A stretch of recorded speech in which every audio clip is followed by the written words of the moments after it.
اسلام لانے سے پہلے تو سخت تھا، تجھے کیا ہو گیا ہے؟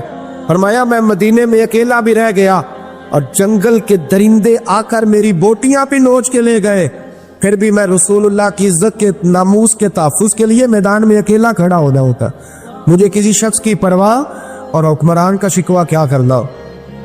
یہاں گھی کا ریٹ زیادہ ہو جائے تو ہمارے ہر پھٹے پہ ایک ٹاک شو لگ جاتا ہے، ہر چوک میں ایک بحث ہونے لگتی ہے، پھر ریٹ۔ یہاں کل کوئی سیاسی بیان داغ دے گا تو دیکھنا کس طرح لوگ، لیکن ناموس رسالت کے مسئلے میں نا وہ جس طرح 4 5 10 اینکر ہیں ہمارے ملک کے، وہ بیچارے اپنی تنخواہ سیدھی کرتے ہیں، وہ کہتے ہیں نبی پاک صلی اللہ علیہ وسلم نے تو اپنے بے ادب کو معاف کیا، حضور نے تو اپنے بے ادب کو معاف کیا، نبی پاک نے تو اپنے نافرمان۔ او خدا کے بندے کیسی بات کر رہا، کس قسم کا شخص ہے تو؟ او اللہ کے بندے، نبی پاک نے اپنے بے ادب کو معاف کیا، کسی صحابی نے نبی پاک کے بے ادب کو معاف نہیں کیا۔ اگر کسی غلام نے معاف کیا تو بتلا، اور رسول اللہ صلی اللہ علیہ وسلم نے بھی اس کو معاف کیا جو چھپ چھپا کے در رسول پہ آ گئے، ورنہ تو میرے حبیب نے فرمایا میرا بے ادب اگر کعبے کی دیوار کے ساتھ بھی لپٹا ہوا ہو تو وہاں سے نکال بھی قتل کر دو، اس لیے کہ دنیا میں سب سے بڑا فتنہ پرور وہ ہے جو رسول اللہ کی بے ادبی کا اتارتا، وہ فتنہ پرور۔ میرے بھائی، نبی پاک صلی اللہ علیہ وسلم کے ساتھ امت کا جو رشتہ ہے وہ وارفتگی کا رشتہ ہے، وہ جنون کا رشتہ ہے، جنون کا۔ قرآن مجید نے کہا یا ایھا النبی انا ارسلناک شاہدا ومبشرا ونذیرا، اے محبوب ہم نے آپ کو خوشخبری دینے والا، ڈر سنانے والا، حاضر ناظر، گواہ بنا کے بھیجا ہے، لتؤمنوا باللہ ورسولہ، تاکہ لوگ اللہ پر ایمان لائیں، اس کے رسول پر ایمان لائیں، وتوزروہ وتوقروہ، اور پھر آپ کی تعظیم اور توقیر کریں، وتسبحوہ بکرۃ واصیلا، پھر صبح و شام اللہ کی پاکی بیان کریں۔ تعظیم رسالت مآب، نبی پاک کا ادب۔ ہم نے تو ان ماؤں کا دودھ پیا ہے جن ماؤں نے کسی حدیث میں نہیں پڑھا تھا۔ ہم نے آج تک نہیں سنا کسی ممبر سے یہ آواز آئی ہو کہ اذان ہو تو سر پہ دوپٹہ لے لینا چاہیے، لیکن میرے دیہات کی ان پڑھ اماں بھی ٹی وی پہ اذان بھی شروع ہوتی ہے تو کہتے ٹھہر جاؤ، پہلے مجھے دوپٹہ لا کے دو، میرے محمد کا نام آنے لگا ہے، میرے رسول پاک صلی اللہ علیہ وسلم کا نام آنے لگا۔ میرے تو دیہات کی ان پڑھ اماں بھی مصطفیٰ کریم کا ادب کرنا جانتی، ہم نے تو ان ماؤں کا دودھ پیا۔ او بھائی، نبی پاک صلی اللہ علیہ وسلم کی امیر ملت سنوسی ہند بانی پاکستان حضرت پیر سید جماعت علی شاہ صاحب محدث علی پوری رحمۃ اللہ علیہ، آپ فرماتے ہیں جب پاکستان کی تحریک چل رہی تھی نا تو ہم لوگ پاکستان کے حق میں تقریریں کرتے اور ہندو پنڈت جو تھے وہ پاکستان کے مخالف تقریریں کرتے، تو اب تو خیر گنگا ہی الٹی بہ گئی ہے نا، اب تو ہمارے بہت سارے کالم نویس لمبے چوڑے کالم لکھ کے اینڈ پہ لکھتے ہیں کہ ریاستوں کا مذہب نہیں ہوتا، مذہب انسانوں کا ہوتا ہے، ملکوں کا مذہب نہیں ہوتا۔ اور خدا کے بندے، اگر ملکوں کا مذہب نہیں ہوتا تو پھر میرے رسول پاک صلی اللہ تعالیٰ علیہ وسلم اسلامک اسٹیٹ مدینے کو کیوں قرار دیتے؟ پھر حدود حرم کے اندر غیر مسلم کا داخلہ منع کیوں ہوتا؟ اگر مذہب ہی نہیں ملک کا تو یہاں لوگ اس قسم کی اسٹیٹمنٹ دیتے۔ امیر ملت علیہ رحمہ فرماتے ہیں کہ ہمیں یہ نہیں کہا گیا تھا کہ پاکستان سیکولر بنے گا، اگر سیکولر کی بات ہوتی تو علماء کو قربانیاں دینے کی کیا ضرورت؟ ہمیں تو بتلایا گیا تھا کہ پاکستان کا مطلب کیا؟ لا الہ الا اللہ محمد رسول اللہ صلی اللہ علیہ وسلم۔ ہمیں تو بتایا گیا تھا وہ ملک بنے گا جس میں حضرت عمر بن عبدالعزیز کے ماننے والے آئیں گے، وہ ملک بنے گا جس میں حضرت عمر فاروق کو لیڈر سمجھنے والے آئے، حضرت ابوبکر صدیق کو فالو کرنے والے لوگ آئے، ہمیں تو یہ بتلایا گیا۔ حضرت جناب سیدنا پیر جماعت علی شاہ صاحب کہتے ہم تقریریں کرتے تھے تو ہندو پنڈت جو تھے وہ خلاف تقریریں کرتے۔ ایک جگہ ہندوؤں کا جلسہ تھا، کانگریس کے حمایتی لوگ تھے تو کہتے وہاں سارے ہندو تھے، مسلمان کوئی نہیں تھا۔ تو ہندو پنڈت نے نا معاذ اللہ نبی پاک صلی اللہ علیہ وسلم کی شان میں کوئی بے ادبی کر دی، کہتے وہاں کوئی اور نہیں تھا، ایک ملنگ تھا، وہ پیچھے بیٹھ کے نا تو دوری ڈنڈے کے ساتھ اپنا پہ کام کر رہا تھا۔ توجہ ہے میری بات پر آپ دوست؟ میری بات کی سمجھ آ رہی ہے ہم آپ؟ وہ پیچھے سے اٹھا اور جانے کہاں سے اسٹیج پہ چڑھ گیا اور اس نے نا پنڈت کے سر پہ 2-3 ڈنڈے مارے، کہتے پنڈت فوت ہو گیا وہیں۔ اب شور ہوا، لوگوں نے اس کو پکڑ لیا، جیل میں بند کر دیا۔ حضرت امیر ملت کہتے میں اس کو ملنے گیا، میں نے کہا یار نہ تو نماز پڑھے، نہ تو روزہ رکھے، نہ تو شریعت کی طرف آئے، اور تو نے اتنا بڑا کام کر دیا، بے ادب بھی مار دیا ہے۔ تو کہتے ہیں اس شخص نے وہ جواب دیا جو لاکھوں محدثین کے اقوال کی تشریح تھا، جو سینکڑوں مفسرین کی آراء کا لب لباب تھا۔ کہتے ہیں وہ ملنگ مجھے کہنے لگا پیر صاحب میں نماز نہیں پڑھتا میری غلطی ہے، روزہ نہیں رکھتا میری غلطی ہے، میں شریعت کی طرف توجہ نہیں کرتا، دعا کرے اللہ مجھے توفیق دے، ساری غلطیاں اپنی جگہ پہ، پر میں گناہگار ہوں، اپنے محمد عربی کا غدار تو نہیں نا، میں گناہگار ہوں، کوئی غدار تو نہیں نا، یہ تو نہیں نہ ہو سکتا میری موجودگی میں کوئی میرے رسول کے بارے میں بات کر جائے۔ اس نے کہا میں جیل کی بھرتی پہ آیا ہوں اور مجھے یہاں آ کے وکیلوں اور ججوں نے پوچھا ہے کہ تو ایک دفعہ انکار کر، تیرا کچھ کر لیں گے۔ میں نے کہا میں انکار نہیں کرتا، بلکہ جیل میں کھڑا ہو کے بھی للکاروں گا کہ اگر یہاں بھی کسی نے میرے مصطفیٰ کے بارے میں بات کی تو اس کا گلہ کاٹ کے رکھ دوں گا۔ یہ جو ناموس رسالت کا معاملہ ہے، یہ جو ناموس یہ حساس معاملہ ہے، اور یہ جنونی دیکھیں حضرت سیدنا صدیق اکبر رضی اللہ تعالیٰ عنہ ایک بہت بڑی شخصیت کا نام ہے۔ یہ واحد شخصیت ہے جس کی صحابیت کا انکار کفر ہے، اس لیے کہ ان کے لیے لفظ صحابی قرآن پاک نے استعمال کیا۔ اذ یقول لصاحبہ لا تحزن ان اللہ معنا، جب کہا انہوں نے اپنے صحابی سے کہ غم نہ کرو، ان اللہ معنا، اللہ ہمارے ساتھ۔ تو یہ غار کا جو واقعہ ہے اس میں لفظ صحابی قرآن پاک نے حضرت صدیق اکبر کے لیے بیان کیا۔ ان کے صحابی ہونے کا جو انکار کرے گا کافر ہو جائے گا۔ ان کے اندر بہت ساری خصلتیں تھیں، اللہ سے ڈرتے تھے، سخی بہت زیادہ تھے، ان کو اللہ تبارک و تعالی نے ہمت بڑی دی ہوئی تھی، شعوری ہمت۔ کچھ لوگوں میں فیصلہ کرنے کی قوت نہیں ہوتی، لیکن قوت فیصلہ حضرت ابوبکر صدیق کو اللہ نے بہت زیادہ عطا فرمائی تھی۔ اکیلے فیصلہ کر کے ڈٹ جانے کی ان کے اندر صلاحیت ہے۔ ایک جملے میں فاضل بریلوی نے کمال کر دیا۔ اعلیٰ حضرت فرمانے لگے دنیا میں نبی پاک صلی اللہ علیہ وسلم سے بڑا پیر کامل کوئی نہیں، اور جناب ابوبکر صدیق جیسا مرید بھی کوئی نہیں۔ یہ جو توانائی ہے، ہمارے ہاں لوگ مانتے ہیں اپنی مرضی کی چیزیں، جناب صدیق اکبر نے اس طرح مانا ہے جس طرح نبی پاک نے ماننے کا حکم دیا ہے۔ حضور نے فرمایا جب تجھے کسی سے محبت ہوتی ہے تو وہ تجھے بہرا بھی کر دیتی ہے، گونگا بھی کر دیتی ہے، اندھا بھی کر دیتی ہے۔ نہ انسان محبوب کا نقص دیکھ سکتا ہے، نہ سن سکتا ہے، اور نہ کبھی اس کی زبان سے وہ جملہ ادا ہو سکتا ہے۔ جس کو محبت ہو، جس نے بات سن لی وہ بھی محبت میں کچا ہے، جس نے بیان کر لی وہ تو فیل ہے نا، بالکل ہی وہ تو ناکام ہو گیا، اور جس نے دیکھ لی اوہو ایسا نہیں کرنا چاہیے تھا، اس نے بھی ابھی پیار نہیں کیا۔ یہ وہ الفاظ ہیں حدیث کے جو خود رسول پاک نے بیان فرمائے۔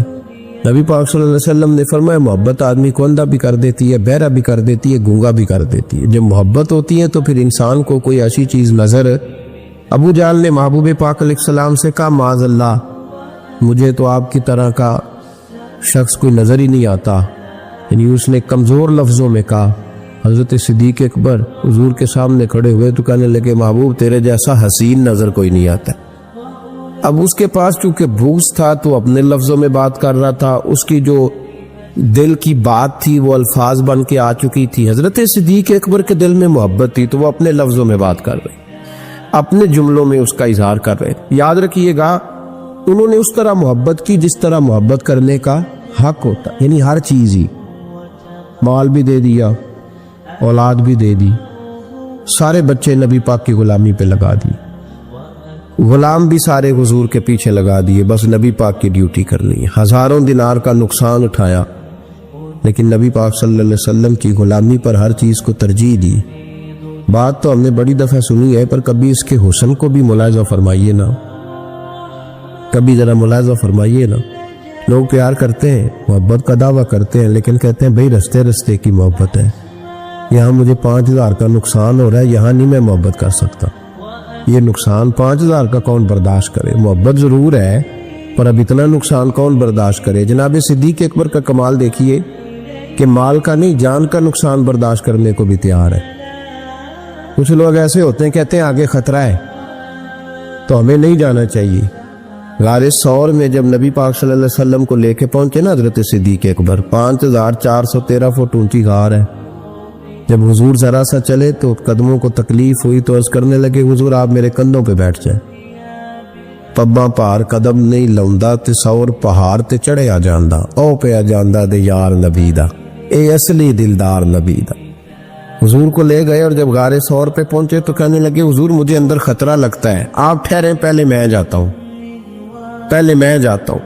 جناب صدیق اکبر تشریف لے گئے اور دیکھیں نا سالوں پرانی غار پڑی تھی، اس میں بڑا کچھ تھا، لیکن جناب صدیق اکبر نے پگڑی پھاڑ پھاڑ کے غار صاف کی، پھر جہاں سوراخ تھے نا خطرہ تھا کہ کوئی سانپ بچھو نہ نکل آئے، وہاں چھوٹے چھوٹے ٹکڑے رکھ کے غار کو بند کیا۔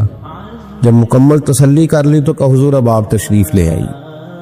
اب جب غار سے نکلے نا جانے کے لیے، اس انداز کو بھی ذرا دیکھیں، لوگ آج خشک دین کے بڑے قائل ہیں، کہتے ہیں بس ٹھیک ہے نماز پڑھنی چاہیے، روزہ رکھنا چاہیے، اتنی لمبی باتیں، آپ معرفت کی بات کرتے ہیں، آپ محبت کی بات کرتے ہیں، آپ وارفتگی کی بات کرتے ہیں، کچھ لوگوں کو تو لفظ عشق ہی بڑا برا لگتا ہے، وہ اس جملے تک جانا ہی پسند نہیں کرتے۔ او خدا کے بندو، یہ بھی تو انداز دیکھو نا صحابہ کا، جب نبی کریم سید عالم صلی اللہ علیہ وسلم کو لے کے وہ نکلے نا غار ثور سے، تو حضور کے ساتھ ساتھ چل رہے تھے، تو کبھی نبی پاک کے آگے جاتے تھے، کبھی حضور کے پیچھے، کبھی دائیں کبھی بائیں، تو محبوب کو پتہ ہے، پھر بھی پوچھا ابو بکر یہ کیا کر رہے ہو؟ تو عرض کرنے لگے حضور مجھے شک ہے کہ کافر طاق میں چاہتا ہوں اگر آگے سے تیر آئے تو وہ بھی میرے سینے پہ لگ جائے، پھر مجھے خیال آتا ہے ہو سکتا ہے پیچھے سے آ جائے تو پیچھے ہٹتا ہوں کہ اگر پیچھے سے کوئی نیزہ آئے تو وہ بھی مجھے ہی لگ جائے، کوئی دائیں سے آئے تو وہ بھی مجھے لگ جائے، کوئی بائیں سے آئے تو مجھے لگ رہی۔ تو بیعت نہیں چاہتی کہ آپ کو ذرا سی بھی تکلیف پہنچے۔ یہ ذائقہ جب نبی پاک کے لیے لوگوں کے دلوں میں پیدا ہوتا ہے تو پھر اللہ تبارک و تعالیٰ دین کی روشنی روح تک عطا فرما دے۔ امام فخر الدین رازی نے لکھا ہے، سینکڑوں سال پہلے کے مفسر، اب تو لوگ سارا کچھ کھاتے میں ڈال دیتے ہیں نا کچھ مخصوص لوگوں کی، امام فخر الدین رازی نے لکھا، دیکھیں بات بڑی سادی سی ہے، لیکن حضرت ابوبکر صدیق کا بھی اپنا ذائقہ ہے۔ حضور نے انگوٹھی دی، کہا جاؤ اس انگوٹھی پہ نا اللہ کا نام لکھوا لاؤ۔ پہلے یہ بتائیے کہ چھوٹے چھوٹے کام اتنے بڑے بڑے لوگوں کو بھی بتائے جاتے ہیں، یہاں تو پانی پلانے کے لیے اور بندہ ہوتا ہے جو تھوڑا سیانا ہوتا ہے، وہ کہتا ہے یہ میری ڈیوٹی تو نہیں نا، میں تو صاحب ہوں، مجھے تو خود میں آیا ہوں مجھے پانی پلایا جائے، آپ یہ کیا کہہ رہے ہیں میں پانی پلاؤں؟